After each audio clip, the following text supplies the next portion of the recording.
Привет всем любителям хорошего чтения! Сегодня вас ожидает подборка книг об индейцах. Мы расскажем о двух классиках приключенческой литературы, которые писали на одну тему, но совершенно по-разному. И, как всегда, с ними вас познакомят наши читатели. Следопыт или на берегах Онтарио. Фенимор Купер. Действие книги разворачивается в Северной Америке в 1759 году. Во время франко-индейской войны моряк Чарльз Кэп помогает своей молоденькой племяннице Мейбл добраться из Нью-Йорка до крепости на берегу озера Онтарио, где служит ее отец, сержант Дунхем. Последние несколько миль пути, не лишенные различными приключениями, им помогает преодолеть бледнолицый из племени делаваров Нати Бампу, который прежде был разведчиком английской армии в войне за Америку. Его друг-индеец Чингачгук из племени Макиган и юноша Джастин Уэстон. Купер – невероятный рассказчик.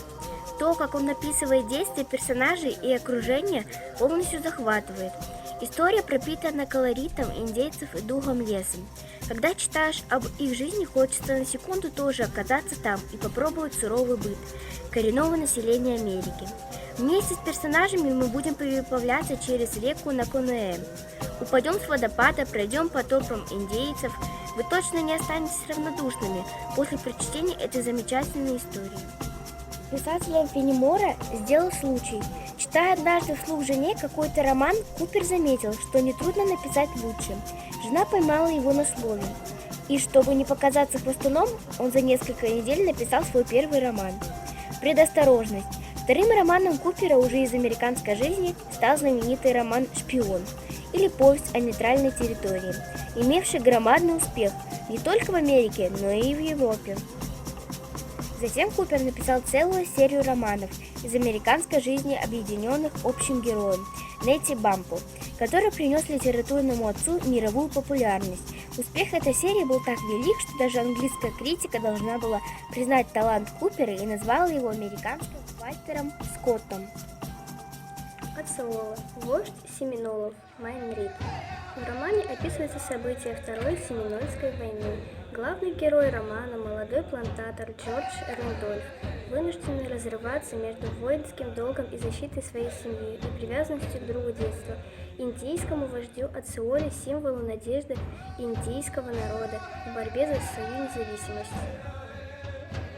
Итак, знакомимся с автором.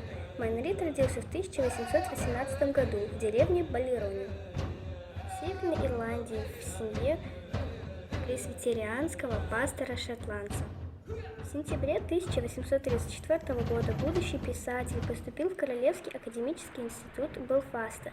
Проучившись 4 года и не окончив обучение, в декабре 1839 года Рил сел на корабль в Дамфрисе, а 2 месяцами позже прибыл в Новый Орлеан, штат Луизиана. Работал торговым агентом, актером, учителем.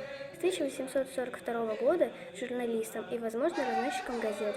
Много путешествовал по южным штатам Мексики. В Филадельфии был спутником Эдгара По.